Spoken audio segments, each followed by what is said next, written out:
On se retrouve sur l'essai de la Hornet. J'espère que vous voyez très bien le compteur. J'espère. En tout cas, donc on se retrouve avec un compteur qui va s'afficher comme ça, RPM moyenne, etc. Date, heure, température. Et vous avez des modes. Donc, rand. Donc là, vous avez la puissance. J'ai plus de nom, je suis vraiment désolée. Et traction control. Hop. User, mode personnalisable. Et sport. Mais nous, on reste en standard. Pour l'instant, j'ai pas le droit de partir avec plus. Niveau sensation, donc pour rappel, j'ai une petite CB 500F 2023. Là, je suis totalement à mon aise.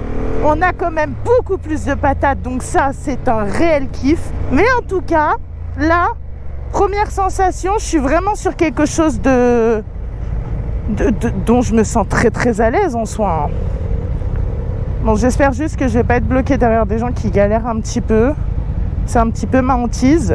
Mais voilà, de toute façon, là, je vous ai fait une petite présentation rapide. Je vais pas m'éterniser. Et par la suite, je vous expliquerai la chose. Mais là, on a vraiment une très bonne réaction qui change totalement de la CBF 500. Voilà. Je vous coupe et puis on se retrouve après d'ici 5-10 km. En tout cas, j'ai 50 minutes de balade, donc j'aurai de quoi me faire un bon petit aperçu. Allez, je vous reprends parce qu'on va tester les modes. Donc mode rand, ouais, non. User, non. Mais mode sport. Ouais, je sens pas trop de différence en vrai, hein. Là, je sens pas réellement de différence. Hop. On a quand même un petit peu plus de patates. Je pense qu'elle lève. Je pense qu'elle lève très très facilement en mode sport. Elle est très joueuse. Très très joueuse. Je suis vraiment embêtée par devant parce que... Bon, après, il y a des limitations, etc. Mais très très joueuse. Ah, j'aime beaucoup. Et puis vraiment, au niveau maniabilité, là, je suis sur un truc... Puis le bruit, il a légèrement changé. C'est vraiment un vrai régal. Là, j'ai un dépassement avec le vélo. Regardez à quel point elle bouge. Hop! La réactivité. Voilà. C'est ce que je voulais vous montrer. Cool, j'ai pu vous le montrer. Mais réactivité, là, je suis sur le mode sport. Je pense que ce mode-là, c'est mon préféré. Je pense que aussi, je suppose que niveau consommation, on va être sur une consommation plus importante. Mais moi, j'ai rien à redire sur cette moto. Elle est fou! Un régal. Vraiment. Je vais essayer de vous faire un petit débrief sur une autre partie, mais vraiment fast time.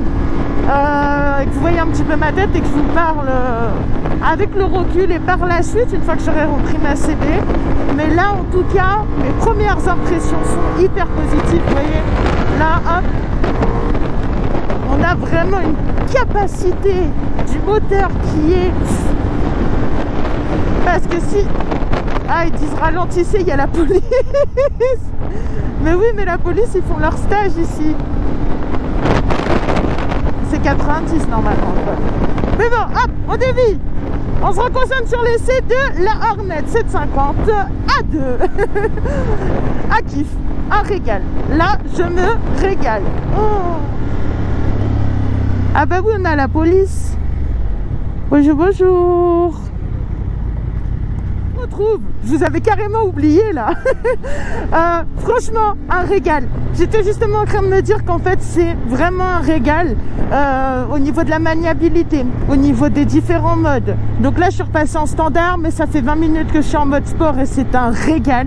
Je suis en 2, d'accord. La 3, j'ai même pas encore su comment c'est où. Tellement elle a un très bon répondant. On est sur une moto qui va être très réactive. La maniabilité, on retrouve vraiment cette maniabilité, mais je trouve qu'on arrive quand même à le retrouver sur tous les roadsters. Et je vous jure que c'est un régal. À l'inverse de la CB, on n'a pas cet effet tac-tac dans les têtes d'épingle. Elle est très joueuse, elle est très agréable, très ergonomique. Niveau position, on a une position qui est quand même assez droite. Je pense que là, de l'angle par lequel je filme, vous ne voyez peut-être même pas le compteur. Mais on est vraiment sur une bécane. Franchement, là, je crois que je suis en train d'avoir un petit coup de cœur. Bien évidemment, on est sur un modèle A2, donc la 750 qui est bridée en A2, mais vous Vous voyez? Et en fait, elle prend très vite de la vitesse. Niveau stabilité, il n'y a rien à redire. Enfin, vraiment, je lâche les mains, elle ne bouge pas. Donc, on est vraiment sur un modèle qui est très, très agréable. Enfin, en fait, là, je n'ai que des compliments à faire. Allez, un petit désavantage, mais pour autant, j'étais en mode sport. On est sur une conso à 5 litres au 100. Comparativement à la CB où chargé avec mon équipement, le matos, le sac, etc., je suis à 3.5. 3.5 sur autoroute à 130 km/h et 3.3, 3.2 sur route de col. Et vous voyez, hop, et je vais pouvoir les prendre très tranquillement, très facilement, en 3, sans avoir cet effet d'à-coup, sans avoir ce... Eh ben, on va pouvoir vous montrer un petit peu la beauté du modèle. Hop, vous voyez, on est en mode sport, on est sur 3. Donc beaucoup moins de pitch que la 2. De toute façon, on va redescendre en 2 parce que je vais devoir doubler. Par contre, vous voyez, c'est violent. Donc elle a tendance à être tellement légère et tellement maniable qu'on peut vite se faire surprendre, vite se faire avoir. Mais j'aime beaucoup. Vous allez le voir comment elle est joueuse. Vous voyez comment elle est joueuse? Elle est joueuse. On arrive vraiment bien à rétrécir et on arrive vraiment bien à... Enfin, j'ai que des compliments à lui faire. Et le mode sport, mode rain, malheureusement, heureusement, je ne peux pas le tester parce qu'il ne pleut pas. C'est peut-être mieux. Isère, on l'a pas. Mais le mode sport, c'est aussi un petit kiff. Et je trouve que le bruit est légèrement changé. Mais vraiment, j'ai roulé en mode sport tout le long. C'est un kiff. Et vous voyez, là, on est en 3e. On a 50. La moto ne bouge pas. Donc, c'est vraiment un kiff. Après, position debout. Ah, limite, la position debout, elle est même plus agréable que sur la CB, tiens. Attendez, on va tester. Vous voyez? Pour rétrograder, on est vraiment bien. Mes positions debout, ouais, je la trouve très, très confort. Parce que les cale-pieds, en fait, ils sont plus hauts. Ils sont plus larges, pardon. Donc, étant donné qu'ils sont plus larges, on est sur un truc qui va être beaucoup plus agréable. Pourquoi? Parce que des fois, moi, j'ai beaucoup de mal à tenir la station assise pendant un certain temps. Et là, le fait de pouvoir se mettre debout, c'est sympa. Je dirais c'est une roadster. Les roadsters ne sont pas faits pour être conduits debout. Salut mes petits guidonnés, comme convenu, on se retrouve pour le débrief de la Hornet A2 750, donc la Hornet 750 catégorie A2. Et en réalité, je rejoins totalement ce que j'ai dit dans la vidéo, c'est que j'ai un réel coup de cœur pour cette moto. Ce qui va être très compliqué pour moi de vous faire ressortir des points négatifs. Et pour autant, pardon, j'en ai un ou deux à vous dire. Au niveau du prix, on est sur une moto qui sort à 8 000 €, sortie de concesse. Vous avez 4 coloris qui sont disponibles, le noir, le blanc, le gris et le jaune. On est sur une hauteur de selle qui fait 80 cm, si je ne vous dis pas de bêtises. C'est ça, 79 cm de hauteur de selle. Quelque chose de très intéressant, sachant que je fais 1m63. Et pour moi, c'est un petit vélo. J'avais même la sensation d'être légèrement plus basse avec l'Hornet 750 qu'avec ma CB500F. Donc, et sur le poids, on est sur quelque chose qui fait 190 kg. 190 kg, donc rien du tout pour une moto. Vraiment, sur ces points-là, c'est vraiment les points positifs que j'ai pu ressortir. Concernant les points négatifs, en revanche, je trouve que c'est une moto qui n'est pas suffisamment bien équilibrée, dans le sens où l'avant se décroche très très facilement. Donc, j'ai la sensation qu'elle ne pardonne pas suffisamment l'erreur. Et ça, c'est un point négatif parce que en A2, on est censé, selon moi, avoir une moto qui va être très souple, qui va pardonner énormément les erreurs. Et j'ai la sensation que la Hornet 750 ne pardonne pas suffisamment les erreurs. J'ai eu aussi la sensation qu'en fait, c'est une moto qui demande qu'à se lever, à faire des winnings. Donc, ça aussi, ça peut être dur à contrôler, dur à gérer. Et puis, c'est une moto qui est tellement agréable, tellement souple, tellement joueuse, tellement légère que je pense qu'on perd vite son permis. Je me répète, mais on perd vite son permis parce qu'on a envie de la pousser, cette moto, parce qu'elle demande que ça, parce qu'elle arrive à développer une puissance très très intéressante sans même la monter trop dans les tours. Donc, vraiment...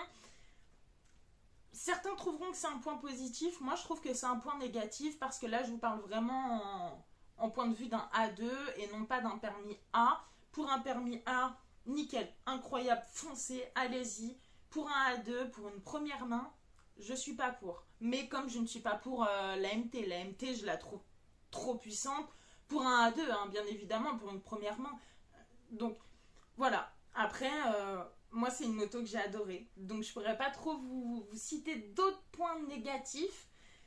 Mais fantastique. Tout ce que j'ai à dire, c'est allez l'essayer en concession. Et puis, pour ceux qui ont eu l'opportunité de l'essayer ou qui conduisent déjà en Hornet 750, surtout n'hésitez pas à me donner votre retour en commentaire. Et puis ça me fera un plaisir de vous lire. Et puis, je vous laisse avec la suite de la vidéo concernant le test du shifter. Je vais en profiter pour faire le petit shifter. Quoique je suis qu'en 2e vitesse. Oh, je pensais que j'étais en 3, ouais. Donc on a beaucoup plus de puissance. Bon, on va repasser en standard. Hein, parce que... oui, le bruit est un petit peu plus discret.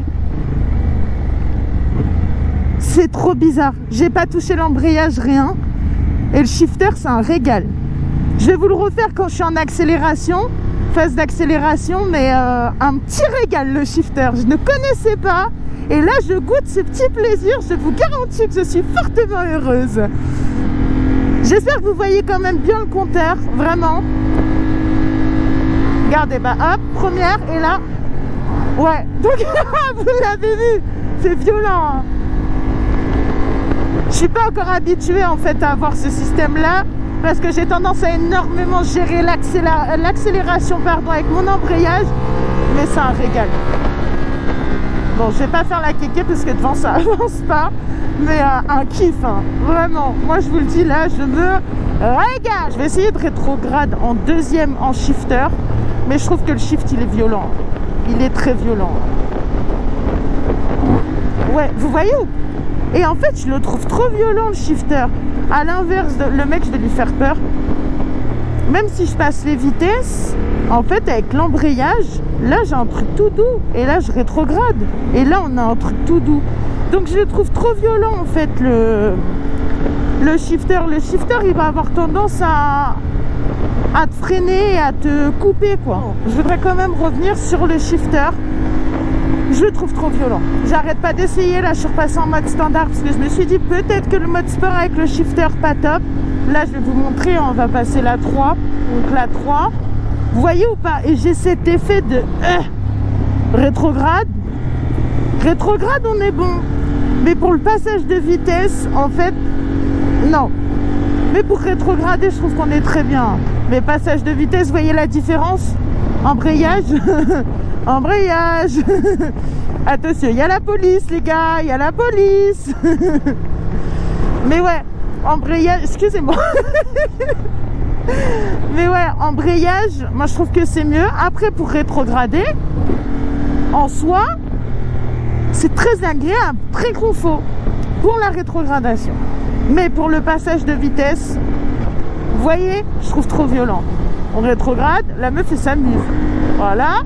Et voilà, vous voyez la différence de fluidité. Allez, c'est ce que je pourrais reprocher sur le shifter. Voilà. Comme ça, vous avez mon avis objectif. Et en plus, je vous ai montré en mode sport, en mode standard. Comme ça, on peut pas me dire qu'on a un shifter qui est assez... Donc, je pense que c'est peut-être la poignée de gaz qui est trop ouverte me concernant. Et en fait, qui fait que je ne l'utilise pas correctement. Là, si on tente de passer la 3e en shifter, on va peut-être attendre un petit peu derrière. Quoique, oui, donc en fait, je pense que mon filet... Là, la vitesse est passée, hein, vous le voyez, on est en 3. Mais bon, là, on retourne au village Honda. J'espère et je pense vous avoir quand même bien résumé le tout. Si vous avez des questions, n'hésitez pas. Commentez, abonnez-vous. Donc sur ce, je vous fais des bisous. Et puis on va se retrouver pour un prochain essai. Bon, bien sûr, je laisse passer tout le monde. Non, mais de rien. Mais c'est normal. Mais c'est normal. Code de la route, les chouchous. Et voilà, nous sommes de retour au village Honda à Barcelonnette. Voilà.